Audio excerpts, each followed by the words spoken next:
Bismillahirrahmanirrahim. Perkenalkan, saya Sinar Padi Legianto. Di sini saya akan menjelaskan materi tentang paragraf. Baik, langsung saja. Yang pertama, apa itu paragraf? Paragraf ialah satu kumpulan dari kesatuan pikiran yang kedudukannya lebih tinggi serta lebih luas daripada kalimat. Atau dapat diartikan pula, paragraf adalah bagian dari sebuah karangan yang terdiri dari beberapa kalimat yang berisikan tentang informasi dari penulis untuk pembaca, dengan pikiran utama sebagai pusatnya dan juga pikiran penjelas sebagai pendukungnya. Selanjutnya ada fungsi dari paragraf. Yang pertama, untuk mengekspresikan gagasan yang tertulis. Maksudnya memberikan suatu pikiran dan perasaan ke dalam rangkaian kalimat yang tersusun sehingga membentuk satu kesatuan. Yang kedua, untuk menandai peralihan gagasan baru. Maksudnya, sebuah karangan yang terdiri dari beberapa paragraf memiliki beberapa ide atau gagasan, dan gagasan tersebut terletak di masing-masing paragraf, sehingga jika kita membuat paragraf baru, maka kita juga akan membuat gagasan baru. Yang ketiga, untuk memudahkan penulis dan pembaca. Maksudnya di sini yaitu untuk memudahkan si penulis dalam menyusun gagasannya dan memudahkan si pembaca dalam memahami maksud dari gagasan si penulis tersebut. Yang terakhir, untuk memudahkan pengendalian variabel. Maksudnya di sini yaitu pengarang jadi lebih mudah dalam mengendalikan variabel, terutama pada karangan yang terdiri dari banyak variabel. Selanjutnya ada persyaratan yang baik dan benar dalam sebuah paragraf. Yang pertama ada kesatuan atau kohesi, yaitu sebuah paragraf dianggap memenuhi kriteria kesatuan apabila kalimat-kalimat dalam paragraf tersebut bersama-sama mendukung suatu tema tertentu yang diangkat. Karena dalam sebuah paragraf yang baik hanya mengangkat satu gagasan pokok saja. Yang kedua ada kepaduan atau koherensi, yaitu sebuah paragraf dianggap memenuhi kriteria kepaduan apabila semua kalimat yang membangun paragraf saling terkait antara kalimat yang satu dengan kalimat lainnya yang membentuk sebuah paragraf itu. Yang ketiga ada kelengkapan, yaitu sebuah paragraf dianggap lengkap jika paragraf tersebut dibangun oleh beberapa kalimat yang terdiri atas kalimat utama dan kalimat-kalimat penjelasnya. Dan yang terakhir ada kevariasian, yaitu sebuah paragraf dinyatakan memenuhi kriteria kevariasian apabila kalimat-kalimat yang mengembangkan paragraf tersebut bervariasi baik dari segi struktur kalimat, bentuk kata maupun pilihan kata atau diksi yang digunakan. Selanjutnya ada jenis-jenis paragraf, dibedakan menjadi dua. Yang pertama ada paragraf berdasarkan letak dari pikiran utamanya, dibagi lagi menjadi tiga. Yang pertama ada paragraf deduktif, yaitu paragraf yang kalimat utamanya terletak di awal paragraf dan kalimat penjelasnya diletakkan setelah kalimat utama. Yang kedua ada paragraf induktif, yaitu paragraf kalimat utamanya terletak di akhir paragraf dan kalimat penjelasnya diletakkan sebelum kalimat utama. Yang ketiga atau yang terakhir, paragraf campuran atau deduktif induktif, yaitu paragraf yang kalimat utamanya terletak di awal dan di akhir paragraf, sedangkan kalimat penjelasnya berada di tengah-tengah paragraf. Selanjutnya ada berdasarkan jenis ceritanya, dibedakan menjadi 4. Yang pertama paragraf narasi, yaitu paragraf yang menceritakan kejadian berdasarkan urutan waktu. Dan yang kedua ada paragraf eksposisi, yaitu paragraf yang bertujuan untuk memaparkan, menyampaikan informasi, serta menjelaskan suatu topik kepada orang lain. Yang ketiga ada paragraf argumentasi, yaitu paragraf yang digunakan untuk mengungkapkan ide atau gagasan penulis yang disertai dengan bukti yang nyata. Yang keempat ada paragraf persuasi, yaitu paragraf yang mempunyai tujuan untuk membujuk orang lain agar melakukan sesuatu yang dilakukan oleh si penulis. Selanjutnya ada pola pengembangan paragraf yang akan dijelaskan oleh teman saya. Dari sini saya akan menjelaskan tentang pola pengembangan paragraf. Ada beberapa jenis pola pengembangan paragraf, itu diantaranya pola umum khusus atau deduktif, diawali dengan pernyataan yang sifatnya umum. Lalu pola khusus umum atau induktif merupakan kebalikan dari pola deduktif. Lalu pola definisi luas, yaitu usaha untuk memberikan keterangan atau arti terhadap sebuah kata atau hal. Lalu pola proses, yaitu suatu urutan dari perbuatan untuk menghasilkan suatu peristiwa. Lalu pola kausalitas, sebab akibat, akibat sebab. Dalam pola ini, sebab bertindak sebagai gagasan utama dan akibat bertindak sebagai rincian pengembangannya. Namun demikian, susunan tersebut bisa saja berbalik. Lalu pola ilustrasi. Pola ilustrasi atau contoh yang nyata dipakai untuk menjelaskan maksud penulis. Lalu pola pertentangan atau perbandingan digunakan ketika membahas dua hal berdasarkan persamaan dan perbedaannya.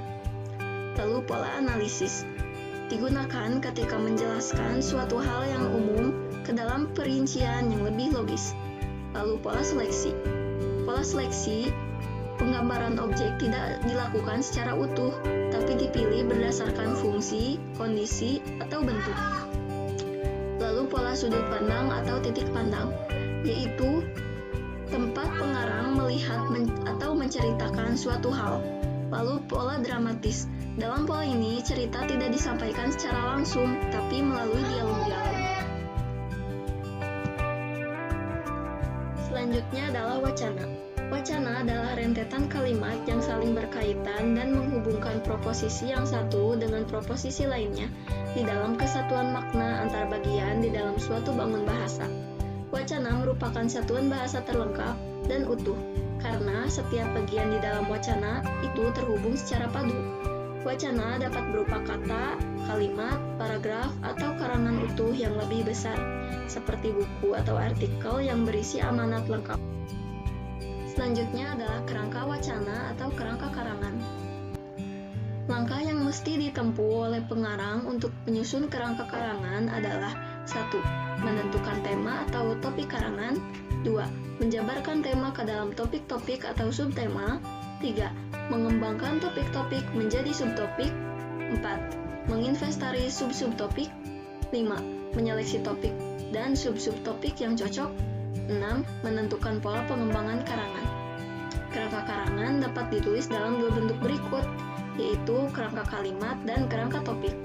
Kerangka kalimat ialah kerangka karangan yang disusun dalam bentuk kalimat-kalimat yang lengkap, yang menjabarkan ide-ide pokok karangan. Kerangka topik ialah kerangka karangan yang dituangkan dalam bentuk frasa dan klausa sehingga tampak lebih praktis. Lalu jenis-jenis wacana. Yang selanjutnya akan dijelaskan oleh teman saya, yaitu Sipa. Bismillahirrahmanirrahim, saya Sipa Latifah akan melanjutkan dari teman saya, yaitu jenis-jenis wacana, yaitu ada wacana narasi atau wacana penceritaan atau penuturan yang mementingkan urutan waktu, dan jenis wacana ini ada dalam berbagai fiksi. Dan selanjutnya ada wacana deskripsi, yaitu wacana yang bertujuan melukiskan, menggambarkan. Nah, yang ketiga ada wacana eksposisi, yaitu wacana yang tidak mementingkan waktu dan pelaku dan lebih pokok pada pembicaraan. Nah, yang terakhir ada wacana argumentasi yang berisi ide atau gagasan yang dilengkapi dengan data-data sebagai bukti dan bertujuan untuk meyakinkan pembaca akan kebenaran ide atau gagasannya. Nah, yang selanjutnya yaitu persyaratan dalam membuat wacana. Dipentingkan harus ada topik. Topik yaitu wacana yang mengungkapkan satu bahasan atau gagasan yang membentuk serangkaian penjelasan, tetapi tetap merujuk pada satu topik. Dan harus selaras dengan kohesi dan koherensi, yaitu wacana yang biasanya ditata secara serasi dan ada unsur satu dengan yang lain dalam wacana atau disebut juga kohesi, sehingga tercipta pengertian yang baik atau koherensi. Dan selanjutnya ada proporsional.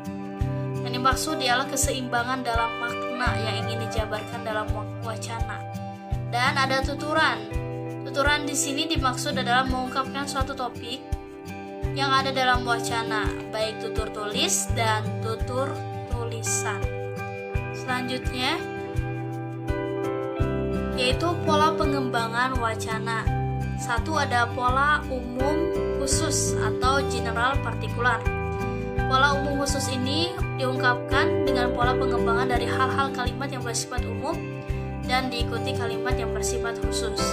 Yang kedua ada pola seluruh bagian, whole part atau component. Nah, wacana ini mengedepankan sesuatu secara menyeluruh terlebih dahulu, kemudian diikuti bagian dari keseluruhan tersebut. Yang ketiga ada pola latar subjek unsur atau disebut juga set subjek elemen. Nah, pola latar subjek ini adalah wacana yang dalamnya terdapat latar atau waktu dan tempat peristiwa itu terjadi dengan jelas. Yang keempat ada pola yang tercakup, including atau included. Nah, yang keempat ini yang mengedepankan bagian yang mencakupi suatu objek sebagai pikiran pokoknya. Yang kelima kelima ada pola besar, kecil, large and small. Dan ini seragam dengan pola sebelumnya. Pola besar kecil diawali dengan pikiran utama yang bersifat lebih besar cakupannya. Yang keenam ada pola luas dalam, outside, inside. Nah, pola ini hampir mirip dengan pola mencakup dan tercakup. Hanya saja ditekankan pada aspek keberkaitan atau hubungan. Yang ketujuh ada pola miliki, yang dimiliki, possessor atau possessed. Pola ini berfokus pada sesuatu yang bersifat memiliki dan yang dimiliki, dengan bahasa lain berupa hal-hal yang memiliki. Yang kedelapan ada pola sekuensi temporal. Pola ini dibuat berdasarkan urutan waktu dan kronologis. Jadi umumnya menggambarkan urutan terjadinya peristiwa. Yang kesembilan adalah pola sekuensi spasial, yang menekankan pada aspek ruang, dan wacana ini dibuat berdasarkan urutan ruang atau tempat. Yang ke-10 ada pola ekuivalensi atau kontras, ekuivalensi ya maksudnya. Nah, sering disebut dengan pola perbandingan dan pertentangan. Untuk memperjelas paparan biasanya menggunakan bahasa berusaha memperbanding dengan melihat aspek-aspek kesamaan suatu objek dan mengontraskannya. Dan yang terakhir ada pola sebab akibat. Senada dengan pola yang lain, pola ini didahulukan dengan pikiran utama yang berupa menjadi penyebab, kemudian diikuti dengan pikiran penjelas berupa hal menjadi akibat dari pikiran utama. Terima kasih dari saya seperti ya. Assalamualaikum warahmatullahi wabarakatuh.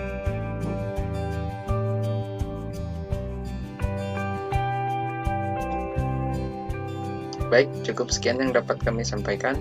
Mohon maaf bila ada kesalahan. Terima kasih atas perhatiannya. Khairul kalam, wabillahi taufiq wal hidayah. Assalamualaikum warahmatullahi wabarakatuh.